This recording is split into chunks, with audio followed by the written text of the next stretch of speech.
Well, hey everybody, I'm Dr. Angela Lauria, the author incubator. I am so excited to be your host for this conversation with best-selling author Mary Sterk. Mary, thank you for joining me here. Thank you. I'm delighted to be here. You're probably mostly happy because we're in front of this warm fireplace. It's very cozy. We are at the Castle Away from Castle. We're here in Scotland, and I was able to drag Mary away from a very busy career in the U.S. for a couple days to really celebrate her success as an author. It's been about a year. It has been. Since your book came out, and July 7th, was that when it came out last year? Yep, my ebook came out last year, and then the print book just came out this June. Perfect. So we're going to talk about what this year has been like writing for Mary, writing the book, getting it published, getting a New York publisher, getting the book into bookstores. How has it changed you as a person? How has it changed your business? What's the process been like? We're going to share that journey with you. And I think one of the things that you're really going to take away from this is how important it is to write the right book. Mary has a story that I think many of you will have, that people for years told you should write a book. That's correct, yes.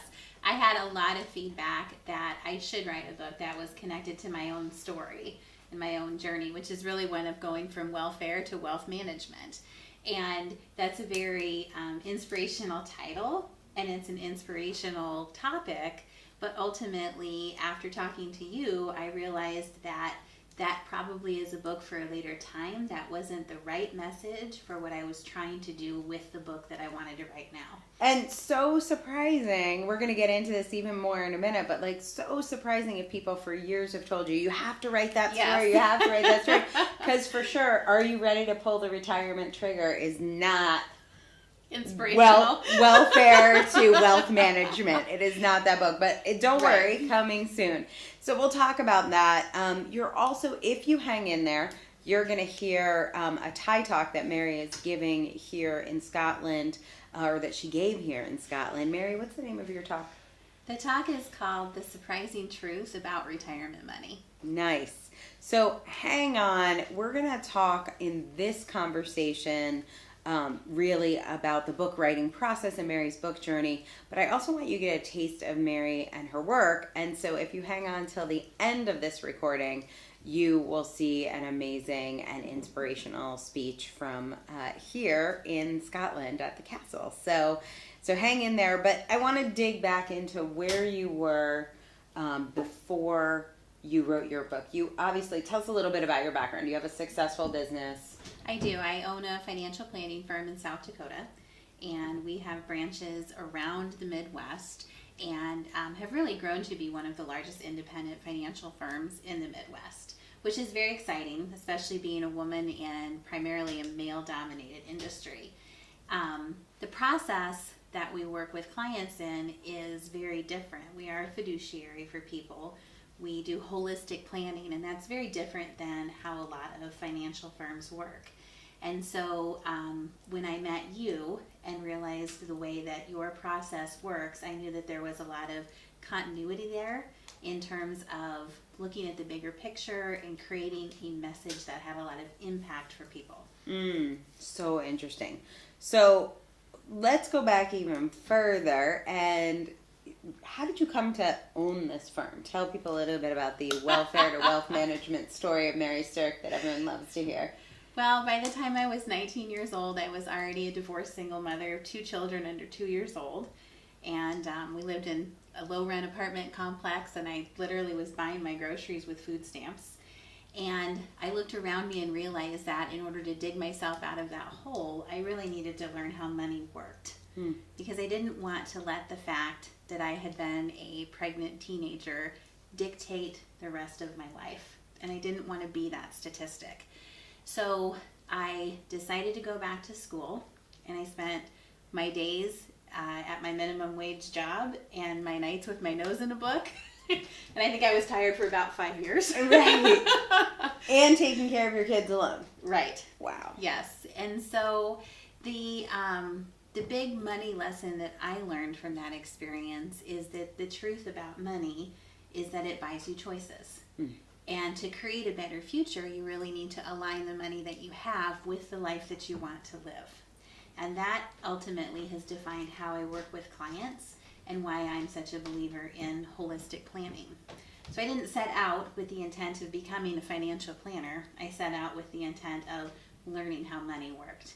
But it turned into not only a job, but then a career, and then ultimately a business that I own that has created impact for hundreds and hundreds of clients. Yeah, and do you have like a standard number, you say, like wealth under management or number of employees, or how do you describe the size of your company? So our industry tends to do it in number of assets under management, and we have about $250 million under management. Oh, when I first asked you that question, the answer was 200. Yep. Wow, nice. All right, I like that answer. So, okay, so that's obviously an incredibly compelling story. I was wrapped by it the first time I heard it. And that's the book that so many people have asked you to write. Mm-hmm. And as we kind of alluded to earlier, that's not the book you did write. So I want to talk a little bit about the process that we went through to come up with Are You Ready to Pull the Retirement Trigger? Why was that the right book and not this? Well, you and I had a conversation at the beginning of our discussion about what is the desired outcome of the book that you want to write. Certain books can be written to generate new clients. Certain books can be written to generate the possibility for speaking engagements. Certain books are simply just a privilege to write to get your message out into the world.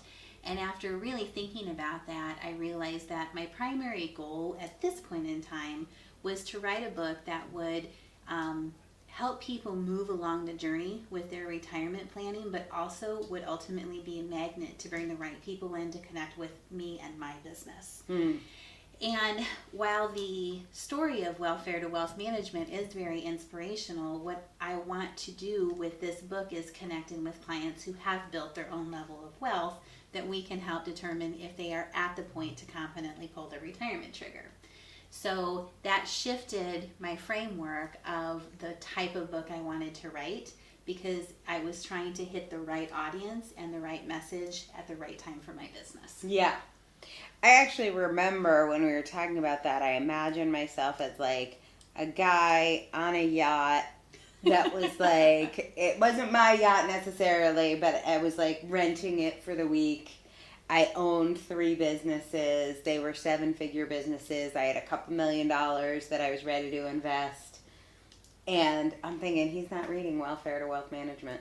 No, you're absolutely right, and he wouldn't be. And I think that book is still a book that is in me that I want to write. I think it's just a book for another time in my life when my goal in delivering that message is something different. Right. So you did something else very interesting with your ideal reader. We've had a couple people do this, but not many of our 300 or so authors, maybe 1%. And that is, you really thought about relationships. Because you really wrote this for a couple, even though I make you have one ideal reader. But it was it the wife who read it and made her husband read it, or the husband? Talk a little bit about relationships and money. And I know I've actually lived this with you because you're our financial wealth manager, and I've had to have conversations with my husband I never wanted to have, thanks to you. Appreciate that. So how do relationships tie in with wealth management, and why was it important to think of your ideal reader in terms of their relationship, not just the person?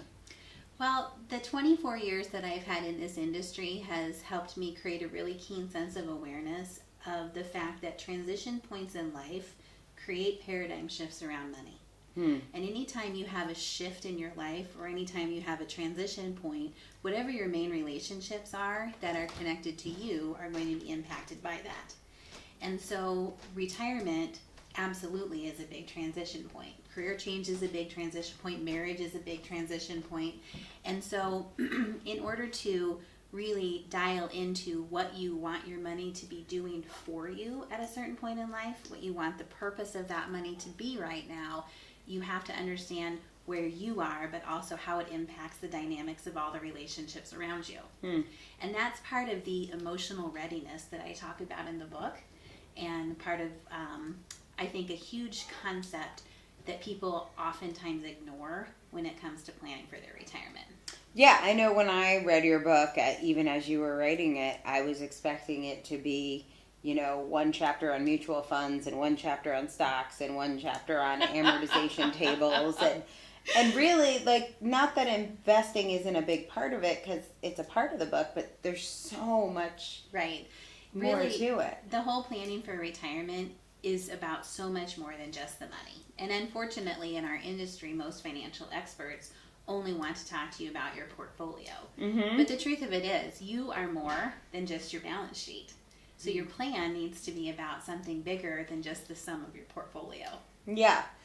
So what was important to you before you wrote the book that the book do for your reader? Like, what journey did you want your reader to go on? And, like, what did you want it to do in your business? So the journey that I wanted to take my reader on was that because of the fact that retirement planning is often overwhelming for people, just due to the sheer complexity of it, I wanted to give readers a path to get to the point where they knew if they could confidently pull their retirement trigger. So with or without my help, with or without anybody's help, I wanted to lay out the concrete steps that somebody could go through to know if they really had found the point in life where work was optional. And it's complex, but it's not rocket science. And if you really follow the steps to get there, you can figure this out for yourself. And part of the book, I talked about what are the barriers to people doing this. And the barriers a lot of times have to do with relationships. One spouse might be ready to talk about it, one spouse isn't. But there's also barriers about wanting to just stick your head in the sand because you're afraid of what you might find, or that you don't know what you don't know. And so I wanted to be able to give the readers a very clear step-by-step path on how to get to the point where you can confidently pull that retirement trigger. Love it. What I wanted to do in my business was to be able to take a business that had a primarily regional clientele base. We had clients in a number of states, but it was mostly because the clients we had moved. Yeah. Yep. And then maybe referred people in those areas. But I wanted to be able to attract in new clients from across the country. And it's difficult in my business to really find a way to connect with people that aren't in your immediate area. Because you'll actually do like live events and workshops that are in Iowa or South Dakota. Most people for a 2-hour workshop on finance after divorce, I'm going to fly from Vermont to South Dakota. As right. Great as your workshops might be, that's a lot to ask. And they're fantastic. Right. Sure they are. But yeah, so we had developed a great way to meet virtually with people who work across the country, like you do. And so when we work with people that way, it's a different type of connection, but it's difficult for people to necessarily figure out they need me or how to find me. Right, unless you hire them to help you write your book. That's right. This is the danger of my job. I read these books and I'm like, oh, I think I should hire her. I think that's great, though, because you are getting exposure to experts that you wouldn't have necessarily found, and it's the same of what I was trying to do with my book. So I determined that this book could be a core component in building out a national strategy instead of just having a regional marketing strategy. And that's exactly what I've been able to do with it. So I want to get into that, but first let's talk about the process of writing it. I know you have a busy practice. There are multiple employees and partners that you work with. You have clients. It's their money. Mm-hmm. Shit's going down. They would like you to be available. How did you have time to write a book? So I keyed into your program that was called 3 Days Till Done. And for somebody like me who's a very busy entrepreneur, I respond to immersion experiences in a much higher way than something that is do it a little bit every day. Mm-hmm. I find that to be more tedious and less likely to keep going with it after the initial excitement about it wears off. So having an immersive type experience where I could come and do something for a very short amount of time, but that I was fully engrossed in it, and go from idea to completed first rough draft in a matter of 3 days was the ideal fit for me. Yeah. How much of your book had you written or worked on before you arrived? 0. Absolutely none. I mean, the really good part about this is we've been sending her emails the whole time that she wasn't even getting. Yeah. So, like, I just showed up on the most day I was of the supposed to show emails up. said, "Don't worry, you don't have to do anything," which is fantastic because you didn't. So you showed up having done basically nothing. At the end of 3 days, you had a finished manuscript. From that finished manuscript, what were those 3 days like? Those 3 days were like a little slice of magic. The process during those 3 days, the way that the time was set up, kept your mind engaged at a very high level and gave you some breaks for like creativity and regeneration. But, you know, this hour you would write your outline. This hour you might meet with your editor. This hour you were doing cover design. This hour you were writing chapter 1. And it all just built upon each other in such a way that wasn't intimidating and just kept me right in the zone. And I always finished one segment knowing what I needed to do the next segment. So I was teeing my brain up to be working even during the downtime periods. Yeah, I love how that works. It's so cool. Do you think of because a lot of times numbers people don't think of themselves as writers. Do you think of yourself as a writer? Were you comfortable with the idea of writing? I was totally comfortable with the idea of it because I am an entrepreneur and one side of my brain is always logic, sequence, and numbers, but I'm also very artistic and creative. So the writing side of things taps into that creative side that I love to spend time in. Mm-hmm. So how, like, when you got there for 3 days to done, like, were there moments where you thought you might not finish? I was going to say, like, how hard was it? But that's not an awesome question. But, like, on the scale of, 10 being impossible, or 10 being super easy and 1 being impossible, like, what was that? I truly think your process made it much more simple than I thought it would be. But I will tell you that the most difficult piece of it for me was zeroing in on who my ideal reader was. That is for everybody. Like, once you get that, then it's like you're having a conversation with them. I really wanted to be able to make sure I could touch all readers with it. I didn't want to narrow the focus down because I was afraid I'd miss this person over here. I wouldn't capture the attention of this person over here.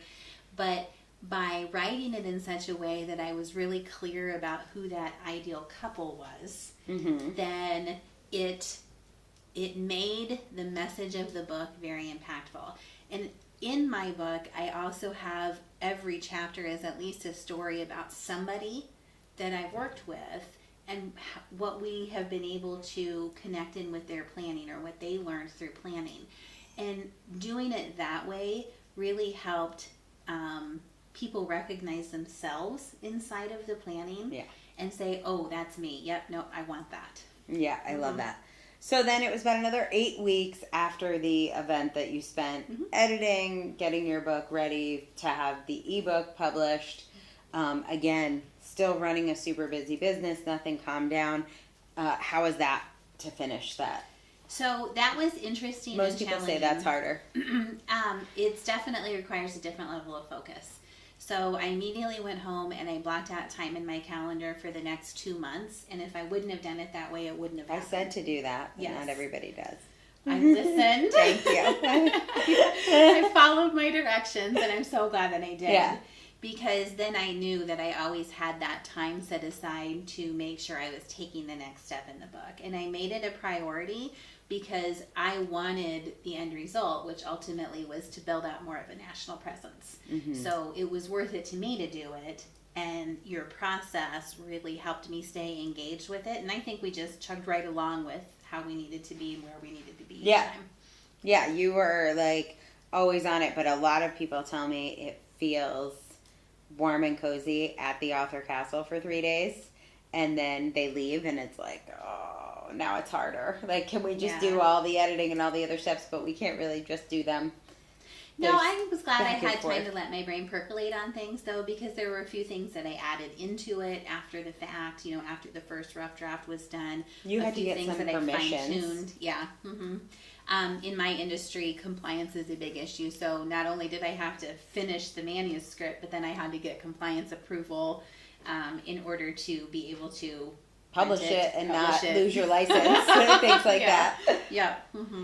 Okay, so the book came out, and the way that we do it, which is a little quirky, most publishers don't work like this, but we start by publishing your ebook. So your ebook got out there, and then about a year later, print book in bookstores. What was that, before we talk about your book in bookstores, because that's very exciting, what was that year like with the book out as an ebook, but your print book wasn't in bookstores yet? How did your book impact your business? Did you get speaking? Did you use it in your business at all?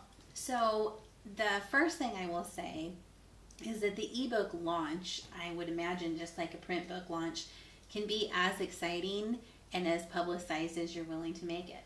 Yep. And I have definitely invested money in the marketing of the book over the last year, time as well, and I would say that it's paid a lot of dividends.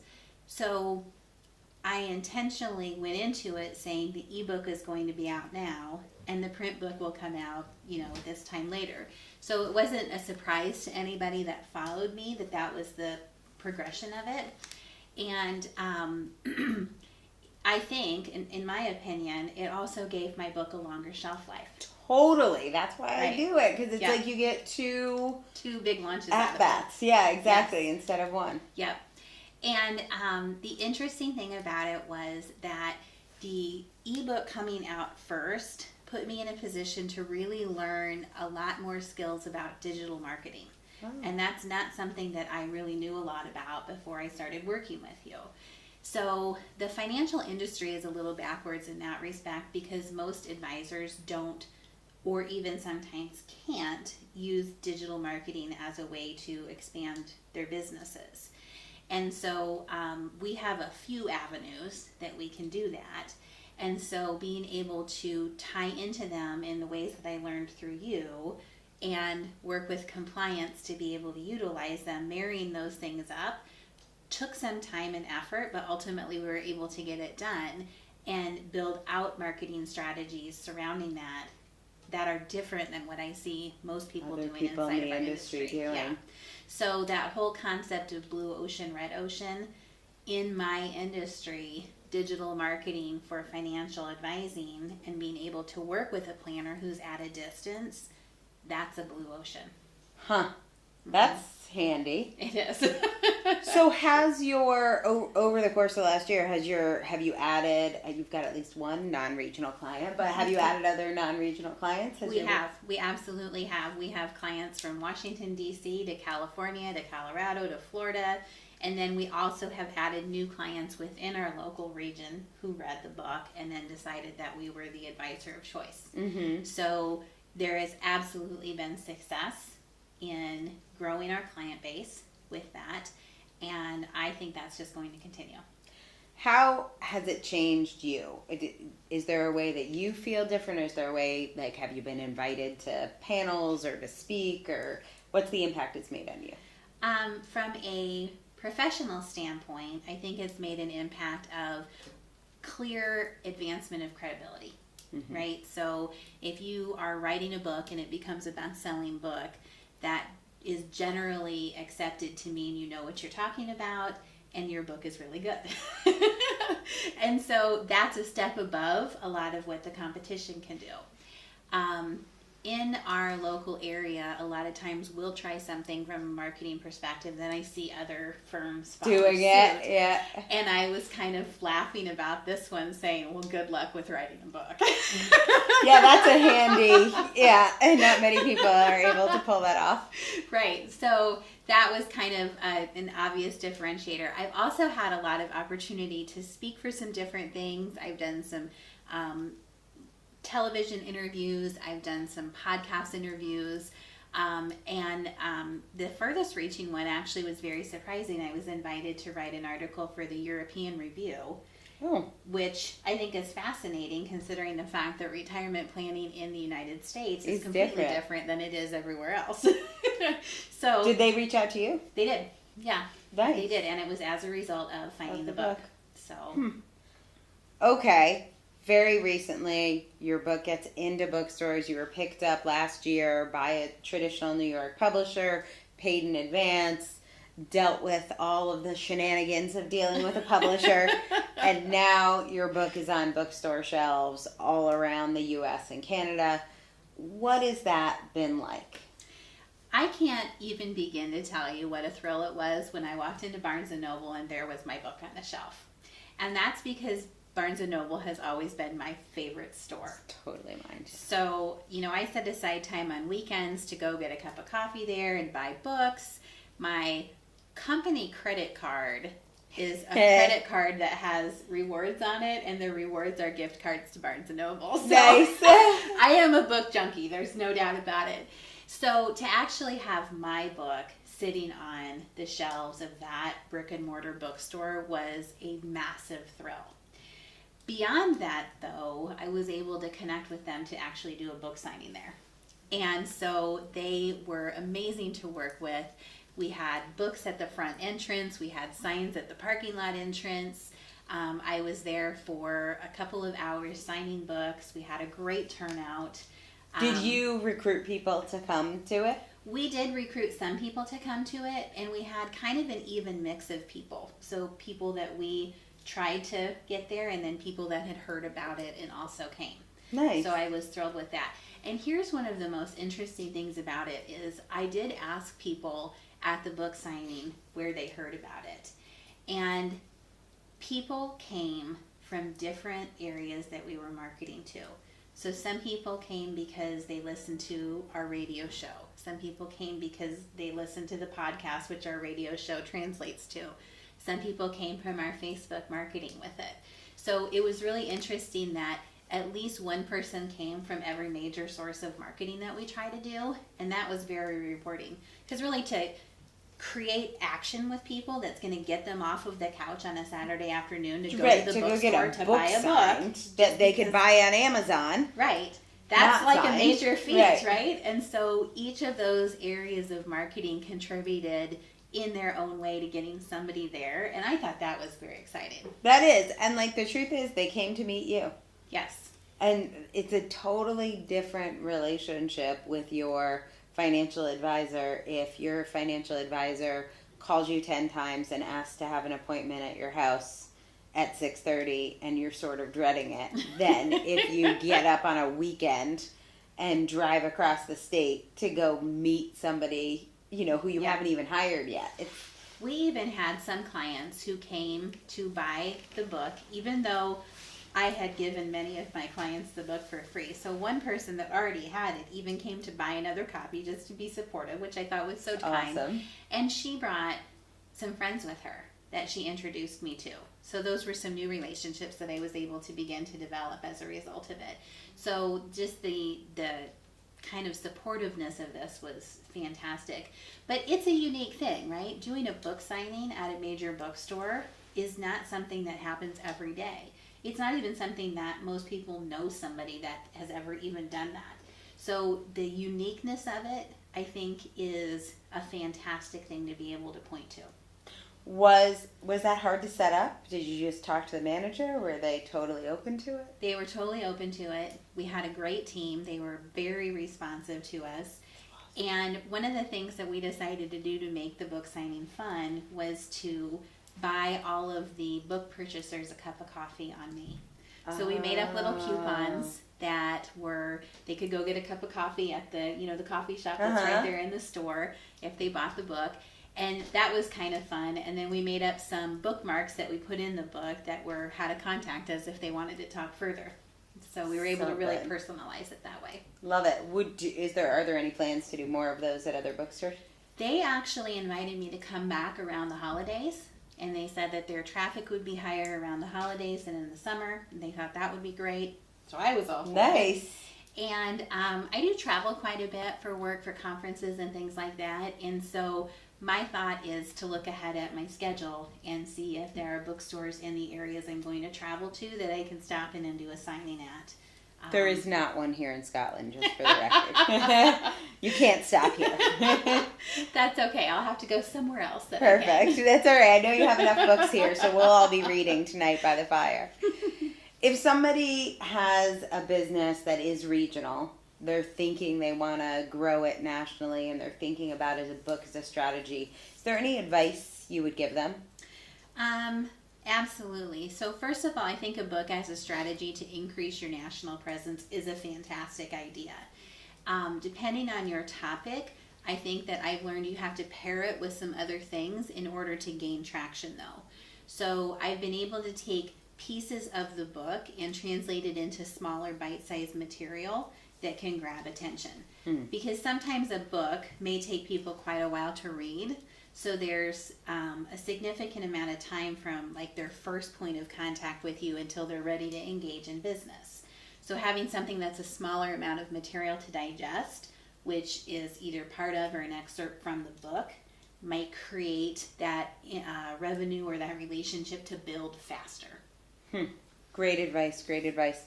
So if you are thinking about writing a book and you want to learn more about the difference process and writing a book with us, you can go to theauthorincubator.com/apply.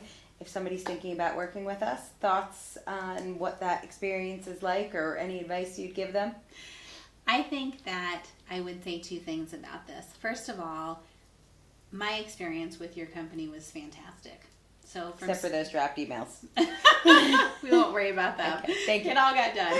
So, but from A to Z, from the time I first set foot in the castle until the time that I walked into Barnes & Noble and saw my book on the shelf, there was a lot of steps to that process, but overall it did exactly what you told me that it would do.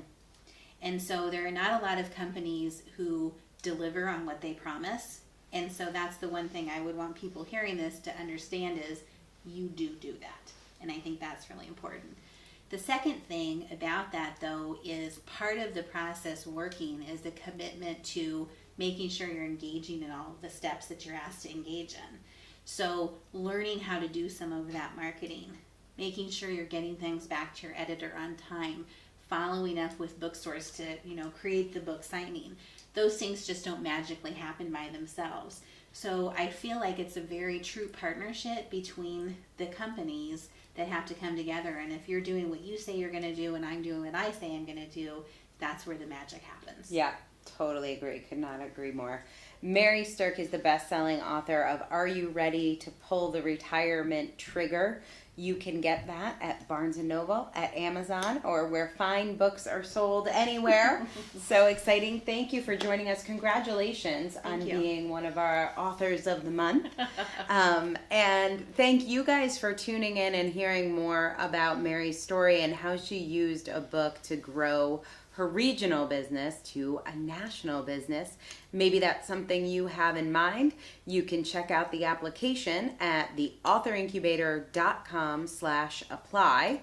But hang in there because there is more of Mary Sterk to come. If you thought this interview was fun, hang out until you hear her Thai Talk, which is coming up right after this short break.